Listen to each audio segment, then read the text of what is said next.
আজ ছিল মায়ের 2 কিলো খাসির মাংসের অর্ডার। আজকে ডেট 24/11/24। এই শুরুটা সকালটা রোদ ঝলমলে দিয়ে শুরু হলো। তারপর এই যে পেঁয়াজ ভাজা ঠাজা এগুলো আমি হেল্প করে দিচ্ছিলাম মাকে, বাদবাকি মা পুরোটাই নিজে করেছে।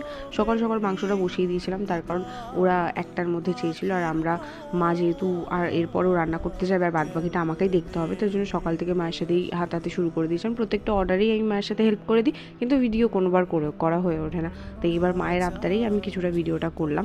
আর খাসির মাংস রান্না করতে সবাই জানে, তাই ওটা আলাদা করে কিচ্ছু বলার নেই, কিন্তু আমি ভিডিওটা মানে মা কীভাবে করছে বা মায়ের কতটা কষ্ট করে রান্নাটা করছে, তো সেটাই আমি দেখানোর জন্য, আদারওয়াইজ আর কিছুই না। আর এই যে মায়ের রান্না করার পর যে লাল লাল মানে এত টেস্টি দেখতে লাগছিল না।